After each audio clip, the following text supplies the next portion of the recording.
Morgan McDonald had one dream, and that was to win a national title in men's cross country at home in Madison, Wisconsin, and he managed to do just that. He joins us now, and Morgan, you had to redshirt your 2017 season in order for this to happen at home. How do you sum up the feeling of what it feels like to now have accomplished such a high goal?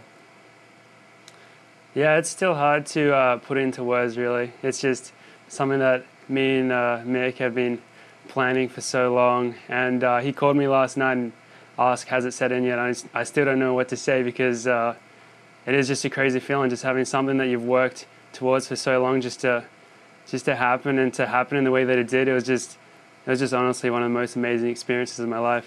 This redshirt decision was premeditated. Walk us back through when this idea initially got planted in your head, when you knew the competition was headed to Madison.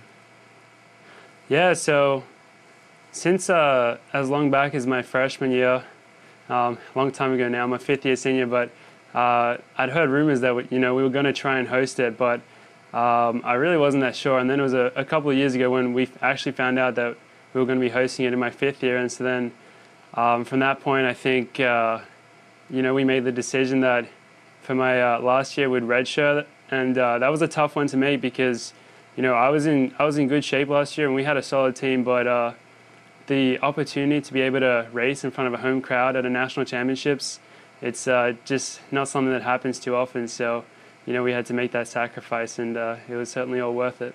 So walk us into that moment of winning the national championship. You didn't just win it, you won it in dramatic fashion. It came down to the final moments against top-ranked Grant Fisher from Stanford. What were you hearing? What were you feeling? What were you thinking in those final moments as you pulled it out down the stretch? Yeah, that was the thing. It was a crazy race. It was a tough race. There was still a lot of people left, even with a K to go. And then I knew that Grant Fisher was right there on my shoulder, and that it was going to come down to a kick. And I knew that he has a great kick. He's a national champion in the 5,000 meter on the track. So I really wasn't that confident that I was just going to be able to walk away with it. I knew it was going to be a fight. And, with about 200 to go, I just put the foot down and went for it, and had a little sneaky look backwards with, maybe 10 meters to go, and I realized that I had it, and I threw up the W, but in my head I just said to myself, I can't believe this actually happened. And then I crossed the finish line and, went and hugged the coaches and stuff, but still, it's just can't believe it. And the whole way the crowd was just so loud, just so many Badger supporters out there, so it was just amazing, and I think that really helped carry me across the line. Really a tremendous way for you to end your career as well. What was the internal conversation with yourself as you were finishing out down the stretch there?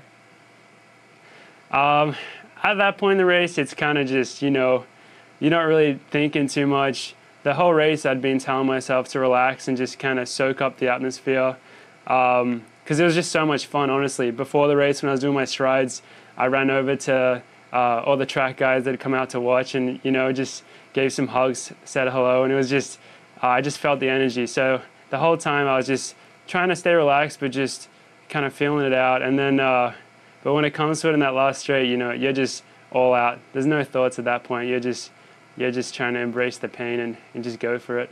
What's the reception been like now that you have the national championship in the bag? You mentioned embracing your teammates and your coaches after the game, but what's been the response like in Madison, Wisconsin since?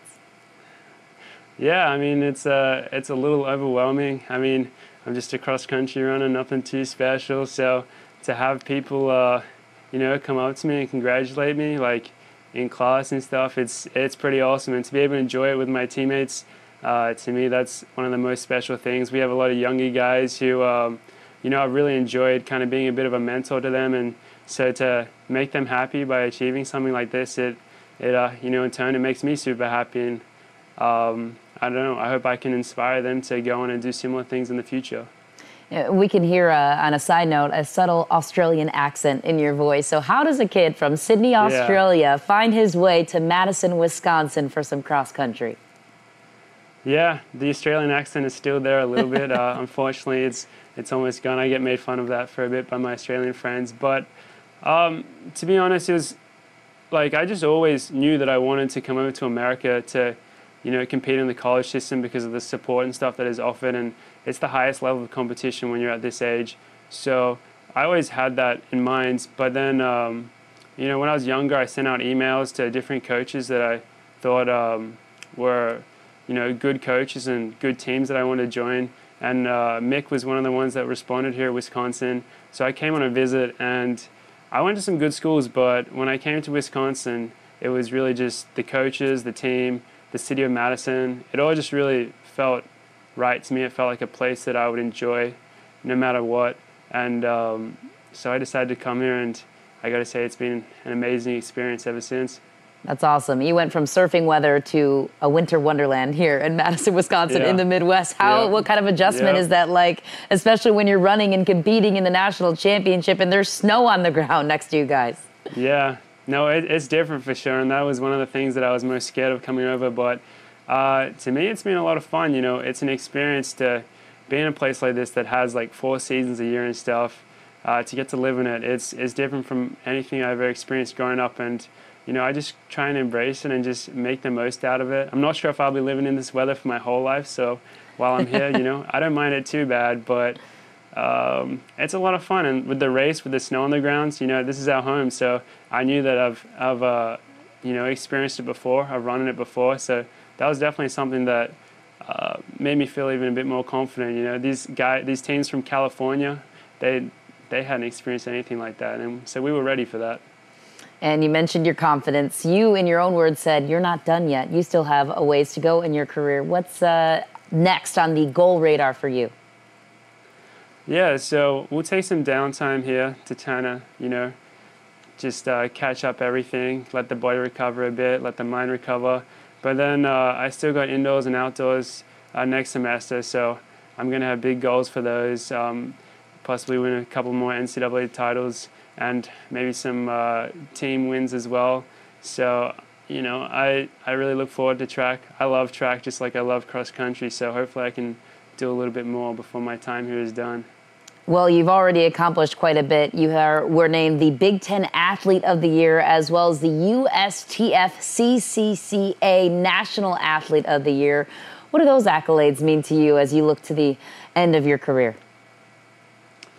Yeah, I mean, in the moment, it's kind of sometimes hard to appreciate these things, but I know that down the line I'll look back and it's going to be so special. You know, I know all the other great athletes that I race against and that are also just very deserving of these awards. So to be able to win them myself, I don't take it lightly. I don't take it for granted.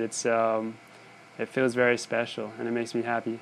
Well, Morgan, congratulations for everything you've accomplished. What a special story. We really appreciate your time today. Thank you very much.